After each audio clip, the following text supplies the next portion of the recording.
Hello there. This is Dr. Mark DeBrinket, and I am with Irene Vaxberg. And today is December 11th, 2019. And she's a little emotional today because she just saw her brain map after, I think it was about 17 months of wearing the socks and the insoles and the patch and Vox technology 24/7. So let's go ahead and share the screen because we have some really exciting stuff to share with everybody today. All right. So what we're seeing here on the left was 17 months ago with her tech on. When I showed her the map of her baseline before she even had the socks on, it was entirely red. Every aspect of the brain was red, and we had a very difficult time actually getting her map done because the shaking was so tremendous. As soon as she took her tech off, she would shake so violently that it looked like she was going to hurt herself, but also I just couldn't get a good clean signal on the brain when she was shaking so much. So we literally recorded like 5 minutes of brain mapping in order to get about 10 seconds of good clean recording initially. Then we put the tech on, and it was like all the chaos went away. It was an absolute miracle. And we understand why she wasn't shaking and feeling that way when the tech was on. And took it off, and immediately she started shaking again. So the image we're seeing on the left side of the screen here is with her tech on. This was the best that she could do 17 months ago. And then the image on the right was today with her tech on. And with her tech off, didn't look a whole lot different than it does now. Maybe just a little bit more color in it, but for the majority, 90% of her brain is gray. Gray here is normal. When we see the brain turn yellow, it means it's 2 times too fast. And when we see it red, it's 4 times too fast. Now you might think to yourself, hey, having a faster brain means I'm smarter, right? No, it doesn't. It's bombarding those signals so fast, it's confusing it, and it's making it get very frustrated when it's not understanding what you're trying to say or what you're trying to share information-wise. So imagine being in a very crowded room and trying to talk to one person, but you're hearing like every 5th word. And it's like, it's so important that I hear what you're saying, but I just can't. It's really challenging. That's somebody with the brain and the cortex all red. On the other side of the equation, if it were to be all blue, this is just taking really long time to respond and to feel anything. They're pretty much numb and just aren't really thinking anything, okay? And so we want, ideally, the brain to be all gray. So I'm gonna go ahead and just kind of move these around so you can see the extent. We have much better visualizations now with the new software than we did a year and a half ago. But back here is cortex, and this is the cerebellum. This is the part of the brain that allows all motor function. So we know why she was shaking so much. This thing was just lit up, okay? And so all of her muscles were just jumping all over the place. Now, Sorry. now we come back here and we could see under much greater control, even even with no red in there. Obviously she's not sitting here shaking. She can literally take the tech off herself now and go about 20 hours before it starts to fall apart again. So this is the gray matter. This is the part of your brain that regulates about 2,000 pieces of data every second for every little morsel of brain tissue. Like we call it a little cube, about 7 millimeters by 7 millimeters, and that's considered a voxel. You have 12,800 voxels that are making up these images. So let's go ahead and get rid of the cross sections of the brain. And now we're seeing different Brodmann areas, and in here, this is a 2-dimensional image of what we're seeing 3-dimensionally right here, as if I flattened it. And I'm trying to connect this parts of the brain to other parts of the brain. You shouldn't see any lines on this circle drawing here.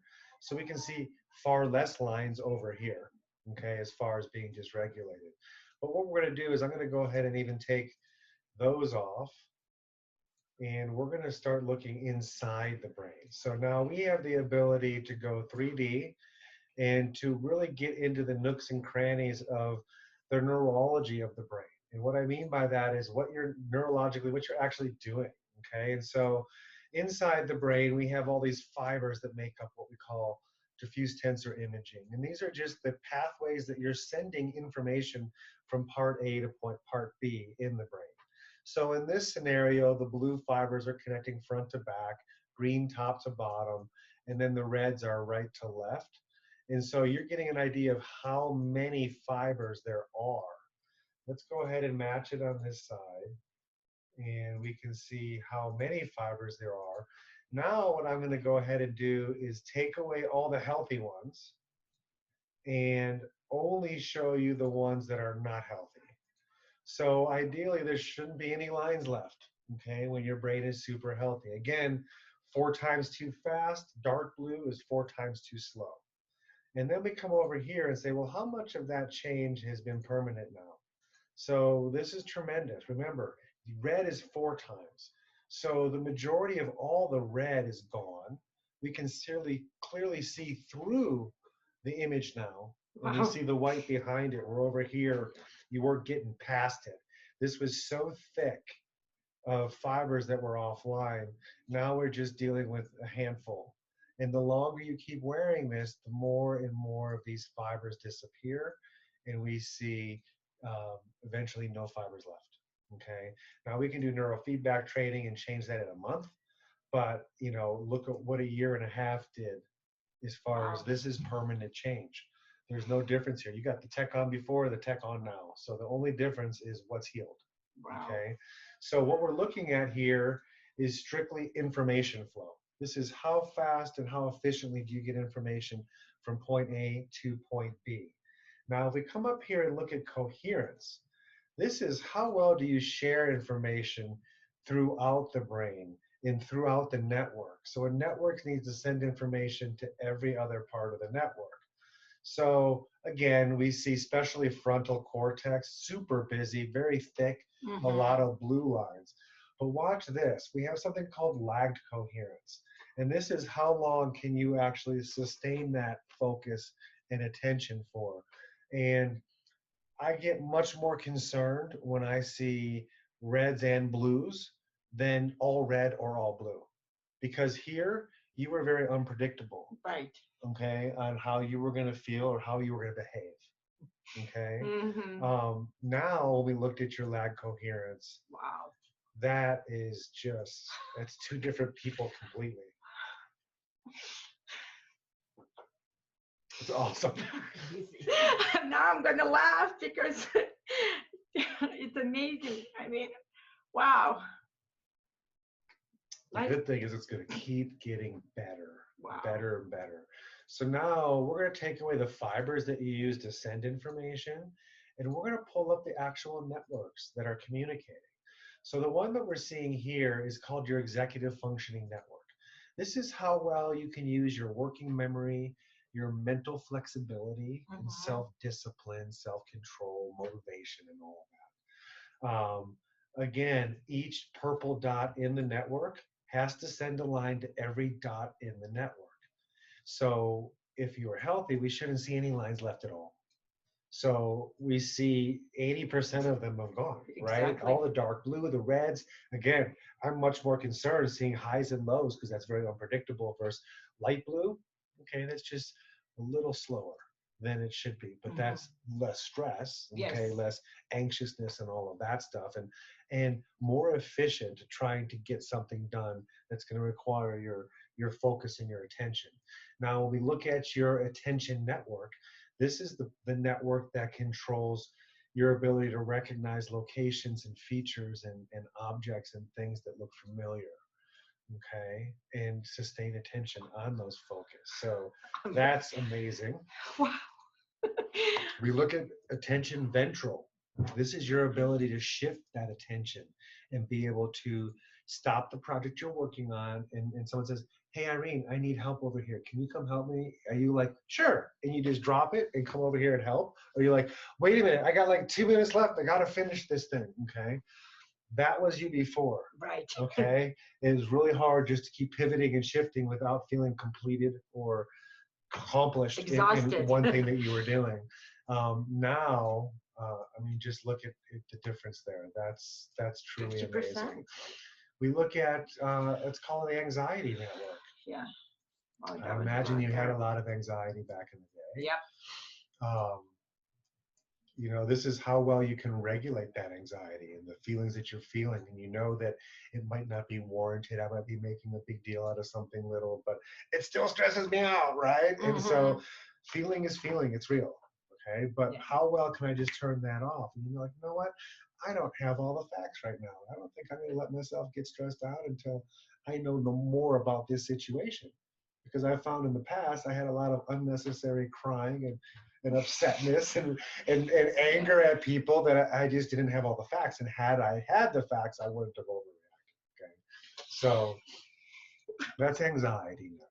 Now let's go down here and let's talk about your mood. Okay. Mood definitely could have been improved. Yes. Just a smidge. Really. I'm happy now. Let's see how happy I am. Okay, mood is much happier. Very, very nice. And then there's another one that's called your limbic system. Okay. Limbic system is your gear shifter in the car that allows you to make sure that the car is going the right speed that the gear that it's in. Okay. And if the car is going not the right speed that the gear's in, either the engine's whining or it's about to stall. Okay. Okay. Back here, you're very rarely we're in the right speed that your brain was on and synced, okay, and controlling that. Now here you're 80, 90% better, all right? So it's you feel normal. I'm running right? out of tissues. That's a normal feeling, which is wonderful. And so I want to end with, and again, I haven't looked at this myself, so hopefully this doesn't change the video. But when we first started, we looked at the cortex, but it was the cortex compared to every other female your age's cortex. Okay. And gray is normal, and the reds and the blues are so forth. I'm going to switch it up now, and I'm going to compare this to you. Okay? So this is your brain compared to your brain. Okay? Okay. Meaning this spot compared to here, to here, to here, to here, to here, to everywhere. And look at how beautiful that brain looks now, and how balanced and homeostasis compared to all this blue. And again, this was the best of you a year and a half ago. All that blue in that front made everything so much harder to know what you want, know what you don't want, the speed in which you're making decisions, the decisions that you're actually making. And then back here, you had, a whole lot of high stuff going on, lots of the yellows and the reds down the cerebellum. That was, even though this was with the tech on, you weren't shaking, you were still on the verge of shaking. Yeah. It was like we just took you past that threshold just a little bit. Now you have so much more reserve in all the motor function and all of your ability just to control your conscious thoughts. This is what you're consciously going on in your brain all day, and that's exactly the way you want it to be. Peace and calmness and tears. Awesome. Well, thank you for Thank traveling you all this way. for doing this for us. You're welcome. Oh my God. Yeah, I look forward to seeing you in another year. Let's find out how long it took to get it all right. Oh my God. There's no breath.